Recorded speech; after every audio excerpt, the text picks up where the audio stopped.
reflexionar y después llevarlo finalmente a...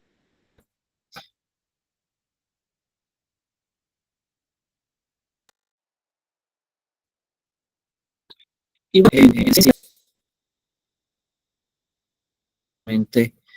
lo pueden encontrar en Internet, en Google Books, en la versión.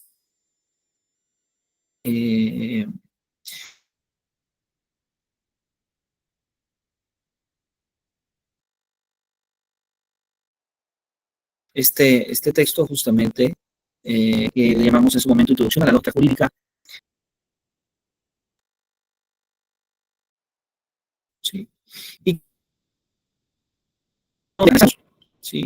Donde nos permitimos analizar, por una parte, los conceptos jurídicos, por una parte, los juicios, los razonamientos, pero a través de una herramienta que nos permite profundizar, que nos permite analizar, ¿sí? Este tipo de discursos.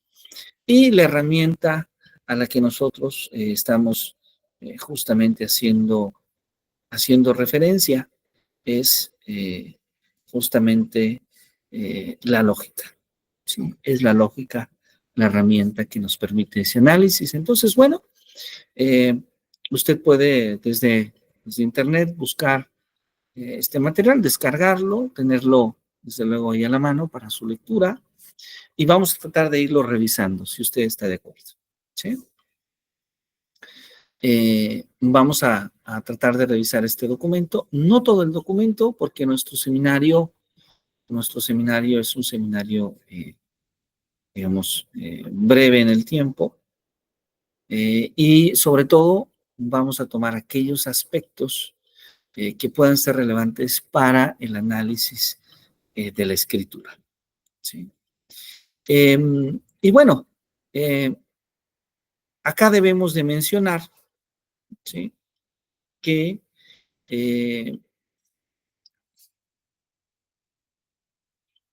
este tipo de análisis, razonamiento jurídico,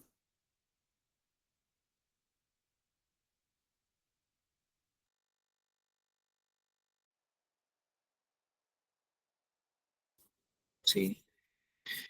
Pertenece a un campo de conocimiento que es justamente denominado sistema. Vamos a ver más adelante a qué nos referimos con ello. Un sistema, por ejemplo, de leyes, un sistema de normas que tratan de explicar el comportamiento de las personas o los posibles comportamientos de las personas desde un punto de vista de lo jurídico, ¿sí? Le llamamos justamente la lógica dióntica, ¿sí?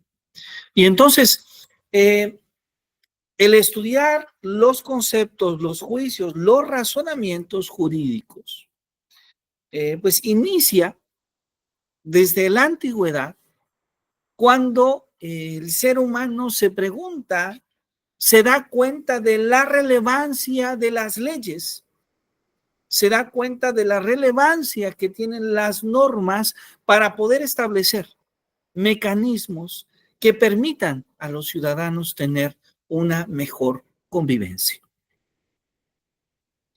Y entonces, algunos de esos trabajos que van adquiriendo relevancia con el paso del tiempo, los escribe William Gotthelf Leibniz en el siglo XVII. Y después del siglo XVII, en el siglo XVIII, en el siglo XIX, en el siglo XX, van a aparecer una lista de autores interesados en profundizar, en reflexionar los mismos trabajos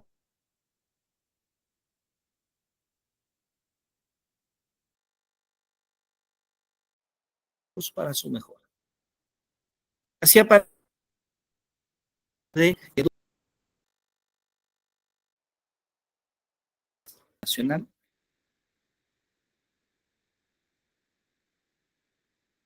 y que les...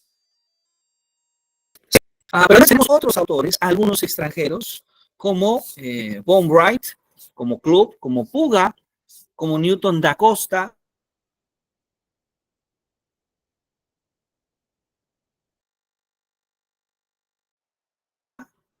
como Bernengo,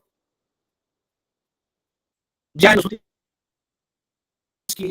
Bobbio, allá en Perú, de Alarcón, Obstagner, Mackenzie, Merger, Ross, Anderson, Prior, Rescher, Dawson, Allen, Johersen y Alchurrón, por mencionar algunos de una gran variedad de autores. Y quiero decirle que solamente estoy mencionando algunos de ellos. ¿Qué es lo que buscamos en este libro? Y que será probablemente parte de lo que vamos a discutir a lo largo de estas 3 sesiones de clase, pues vamos a tratar de hacer una primera exploración sobre los modelos que son presentados en estas investigaciones.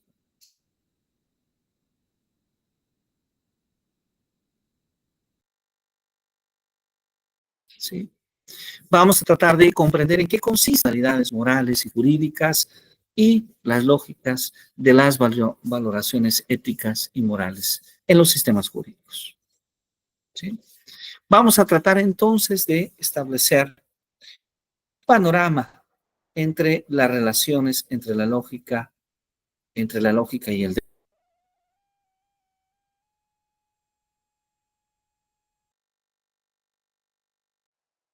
derecho, entre modalidades morales y jurídicas y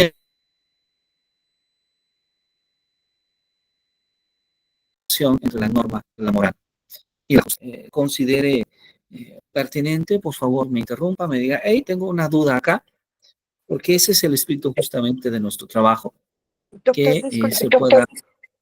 ¿Perdón? Lo que pasa es que se corta mucho su audio y el video se traba. Se traba, ¿verdad?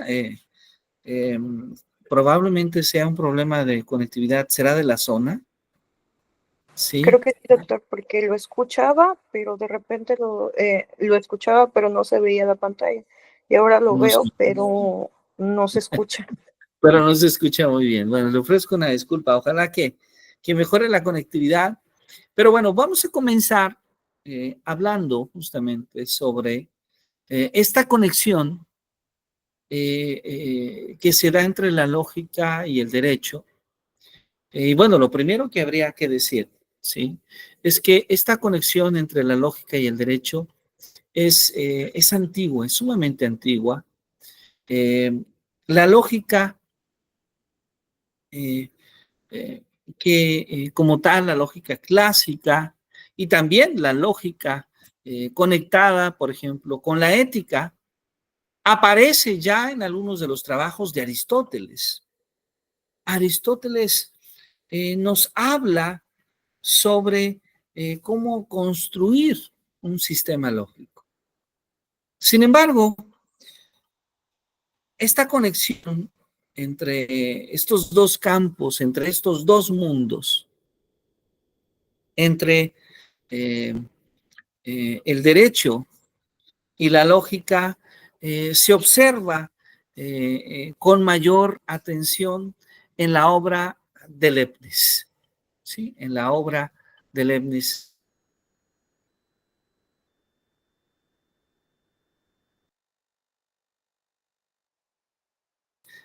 Parece ser que nos permite analizarla, que el audio pueda ser de mejor calidad. ¿Está bien?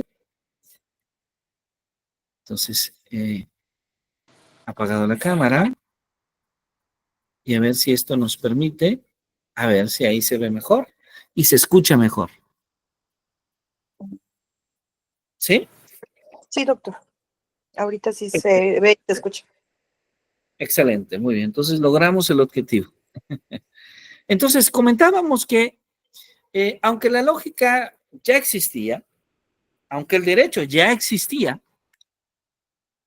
gran parte de el trabajo de Leibniz va a consistir en hacer vinculantes ambos campos de conocimiento. Es decir, que tenga sentido hablar del derecho desde la lógica y hablar de la lógica desde el derecho. ¿Sí? Es así que en el siglo XVII, Leibniz escribe una obra muy interesante. Él nos habla de los elementos. ¿Sí? Y en esos elementos del derecho natural observa una analogía entre los conceptos normativos, los conceptos de justicia, de injusticia, de que algo sea facultativo, con los conceptos modales, aléticos, como la necesidad, la posibilidad o la imposibilidad. ¿Sí? De esta manera, al estudiar la conexión entre estos conceptos normativos y estos conceptos modales, aléticos, surge un nuevo campo de conocimiento eh, que le vamos a llamar la lógica deóntica, ¿sí? Que le vamos a llamar la lógica deóntica. Entonces, considerar al derecho como un sistema de normas, como un ordenamiento sistemático o también como un sistema lógico deductivo, ¿sí? Que está compuesto por conceptos, por juicios, por razonamientos jurídicos, pues nos permite establecer esa relación entre la lógica y el derecho. ¿Sí? Esto nos permite establecer esta relación y va a ser ya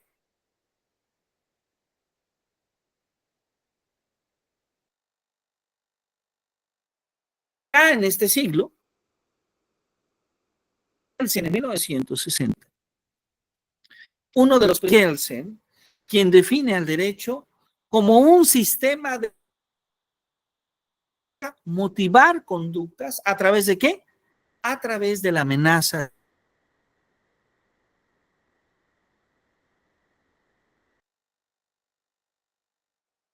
de un mal que debe imponerse constitucionalmente. Vean, esto es muy interesante, ¿sí?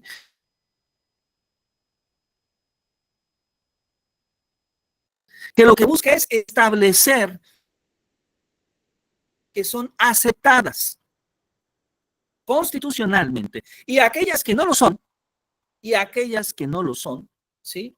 Entonces son amenazadas, son evitadas. Justamente así es como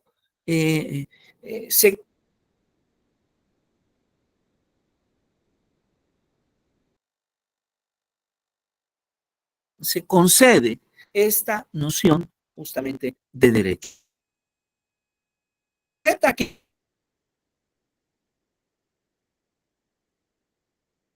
Que dentro de nuestro sistema de normas decide no cumplir una norma establecida dentro de este sistema, pues entonces esta persona tendrá que ser afectada, tendrá que imponerse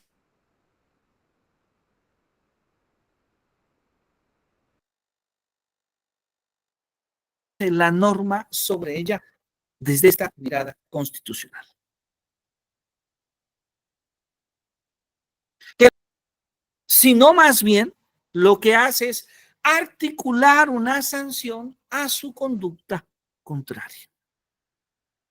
Esto es muy interesante, ¿cierto? No nos va a motivar, pero sí va a condenar y sancionar bajo la legitimidad de la ley aquella conducta opuesta. ¿Sí? ¿Vamos bien hasta aquí? ¿Ali? Sí, doctor. Muy bien.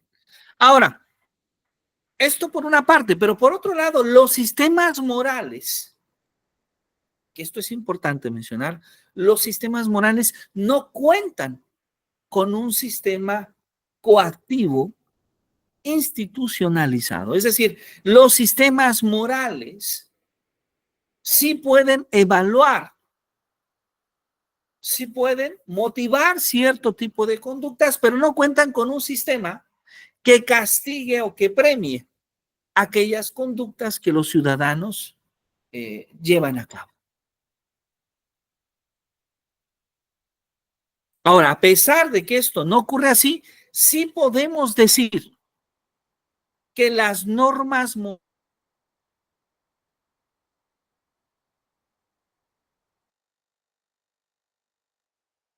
morales tienen una característica, y esta característica es la... ¿Sí? Entonces, para Kelsen, el objeto de estudio del derecho, las personas estudiamos derecho para conocer las normas jurídicas. Para Kelsen, ese es el objeto de estudio del derecho, las normas jurídicas. ¿Sí? Y claro, en teoría pura del derecho, se concibe al derecho como un orden normativo.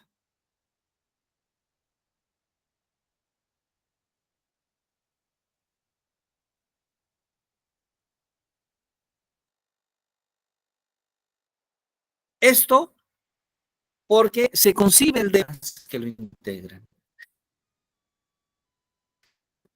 Debe ser. Ahí está una parte interesante. La norma es lo que debe ser. Un sistema normativo es un sistema que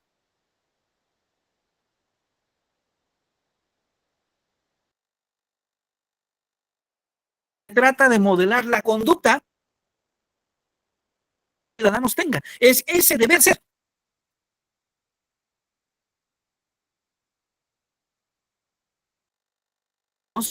Que muchos deber ser. Y entonces para esos ciudadanos debe haber una amonestación constitucional.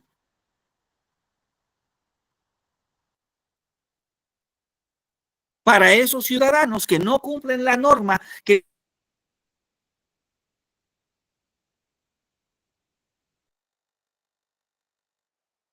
no cumplen ese deber constitucionalmente,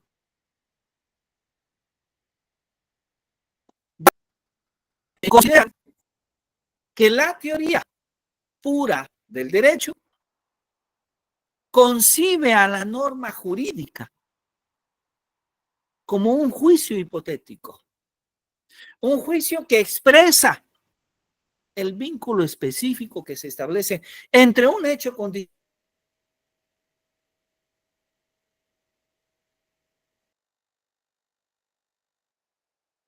y su consecuencia.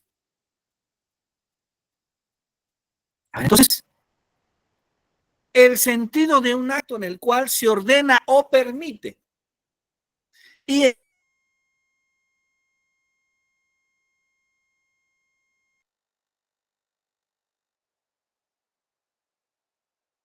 especial un determinado tipo de comportamiento. La teoría pura del derecho.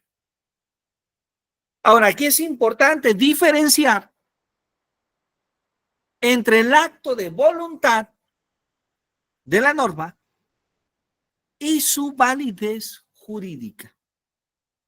Es decir, no siempre conocemos a lo largo de la historia normas que se han instaurado en distintos países de manera autoritaria. Normas que inclusive podrían no tener una validez jurídica. Y claro, esto es diferente al hecho de que el ciudadano de buena voluntad cumpla o no esa norma.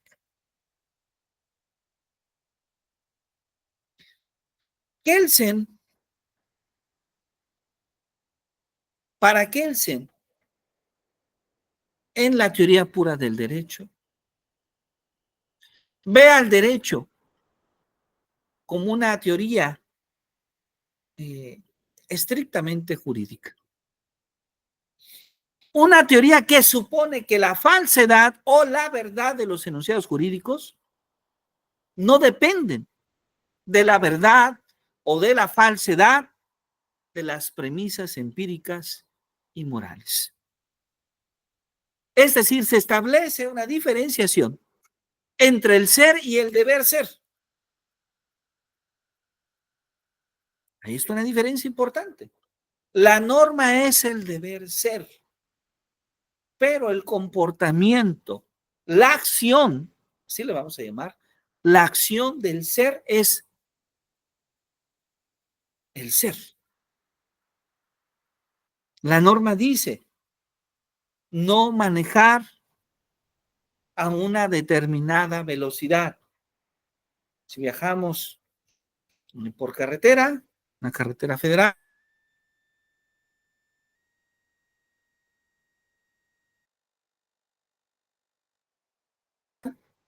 hay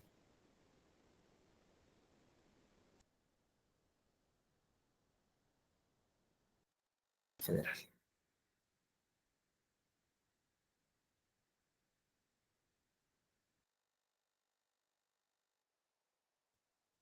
Ese es el deber ser. Pero el ser es la decisión que el ciudadano tiene cuando decide viajar, cuando decide desplazarse de un punto a otro por esa vía terrestre. Y es el ciudadano quien decide respetar el límite de velocidad o, en su caso, no respetarlo, viajar a una velocidad mayor en sentido y en pleno conocimiento de que podría ser sancionado. Entonces, podríamos decir que es el ciudadano el que le da un sentido a esa norma. ¿Sí? Es el ciudadano quien trata de darle sentido a esa norma. Uno de sus grandes juristas, Eduardo García Mainés, define el derecho como un orden jurídico concreto. Y aquí empezamos a ver algo distinto.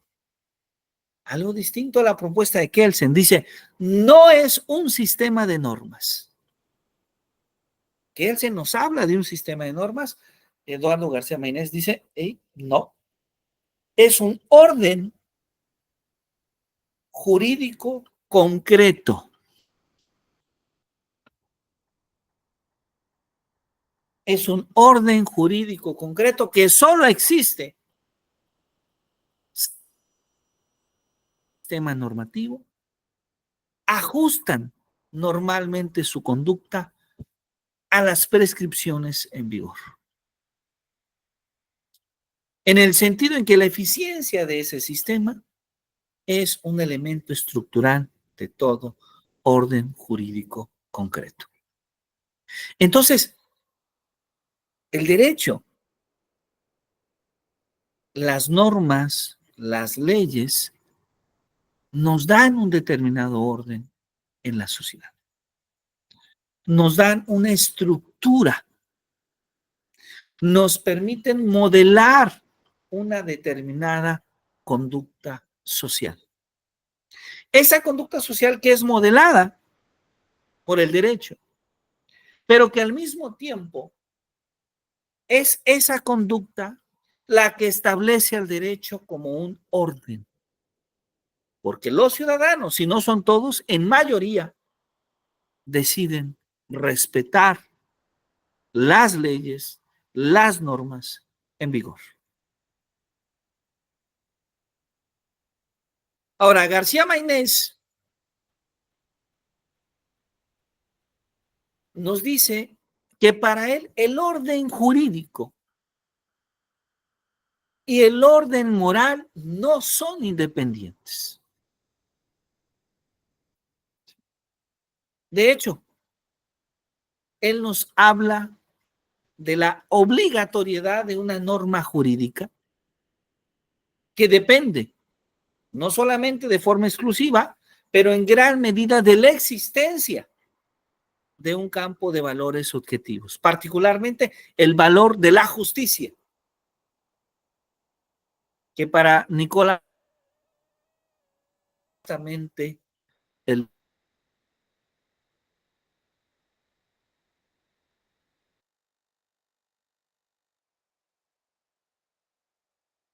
valor jurídico fundamental.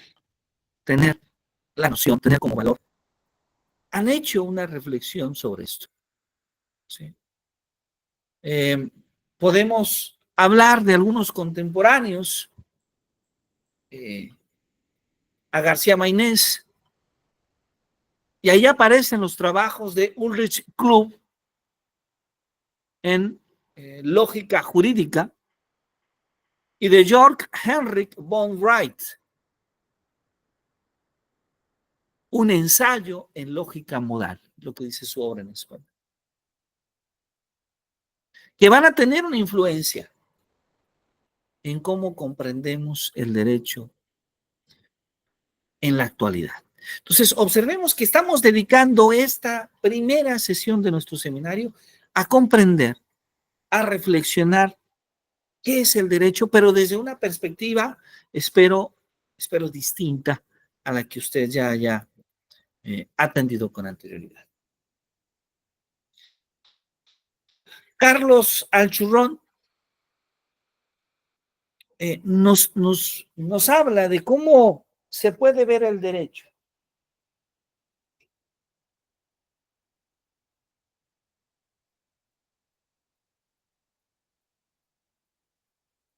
Pero para él el derecho se ve como una herramienta que permite organizar la vida de la sociedad. Lo que hace es sentar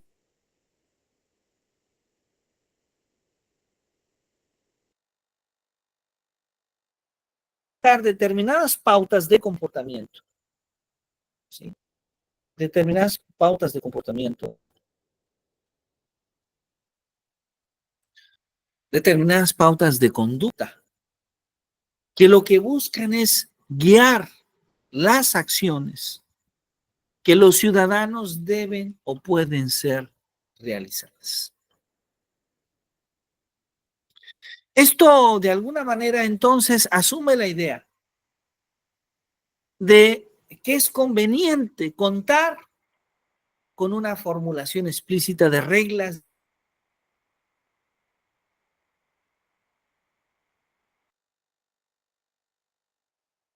diseñadas al papel que juegan los ciudadanos.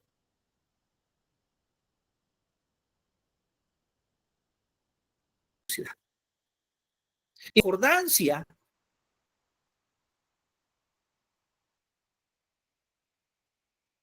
con las reglas generales. Claro, Carlos Achurón está tratando de construir un modelo ideal. ¿Sí? Este modelo ideal que también, de una manera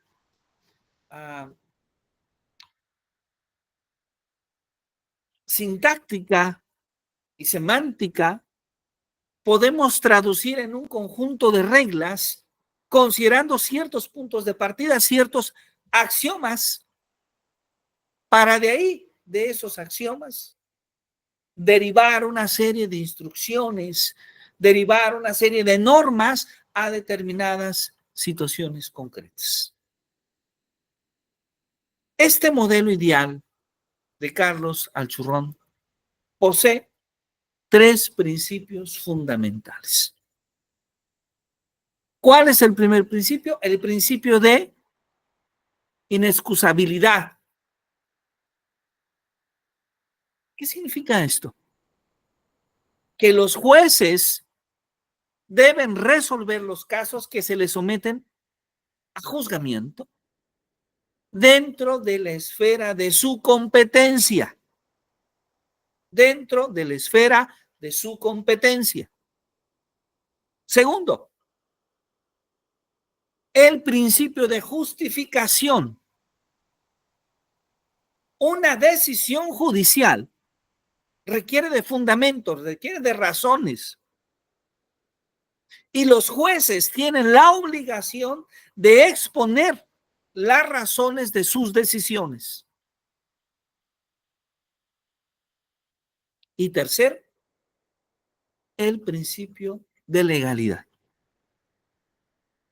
Las decisiones judiciales deben de ser fundadas en las normas jurídicas del Estado. Insisto, las decisiones judiciales deben de ser fundadas en las normas jurídicas del Estado. Estos son los tres principios de este modelo ideal del que nos habla justamente Carlos Alchorral. ¿Sí? Estos son justamente los 6 principios. Y bueno, para cerrar esta primera sesión, para Carlos Alchurrón, para Eugenio Buliguín, estos 2 escritores sudamericanos, el derecho se ve como un orden sistemático. Vean, por favor, observe esta diferencia distinta, esta definición diferente a las que ya se han expresado aquí. Con características como plenitud, como coherencia, como independencia.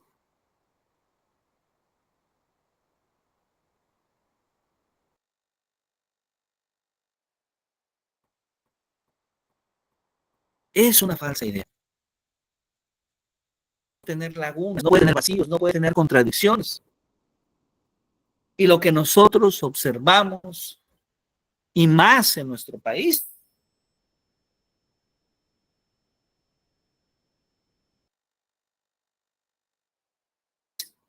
es que el derecho tiene lagunas. Es que el juez se enfrenta a una solución clara. Entonces, la concepción del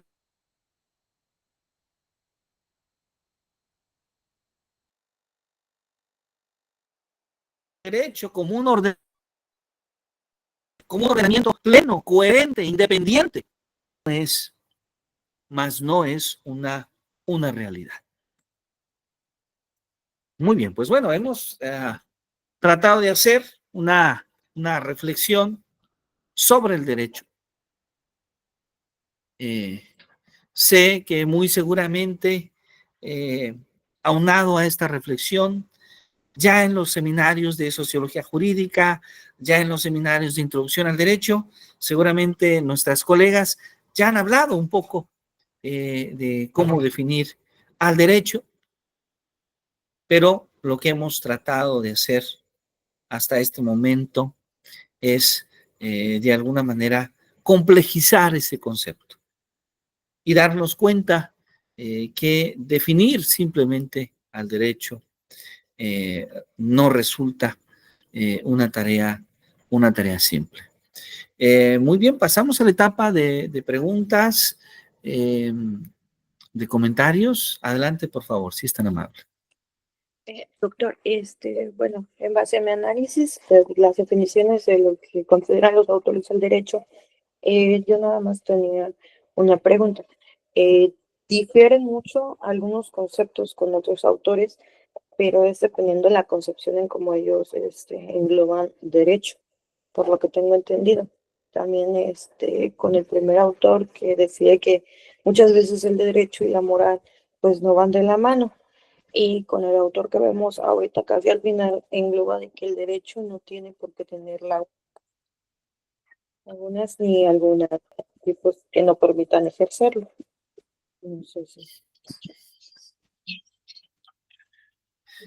Ali, me apena muchísimo. Una gran parte de lo que usted amablemente me compartió ahora, no logré escucharlo, se trabó un poco por partes y no me dejó escuchar su pregunta, su comentario completo. ¿Podría repetirme, si es tan amable? Sí, doctor, que la verdad estuvo muy bien el texto que analizamos porque complementa lo que ya veíamos en las clases pasadas y de cómo los autores en su concepto de derecho tienen diferentes ideas que al unirlos todos, pues se puede formar una mejor definición del derecho, como el primer autor que decía que la moral y el derecho no van de la mano, como el último autor que dice que el derecho no debe de tener lagunas, debe de estar bien pensado, no debe de tener nada escueto. Ese era mi preocupación. Ah, claro que sí, claro que sí. Justamente podemos ver cómo tan solo en la definición, pues representa desde luego algunos retos analizar, el poder analizar esta perspectiva. Pues yo le agradezco muchísimo su trabajo y bueno, si me permite, nos vemos en 8 días. Voy a compartir ahí en el grupo una lectura para seguir analizando juntos. ¿Le parece bien?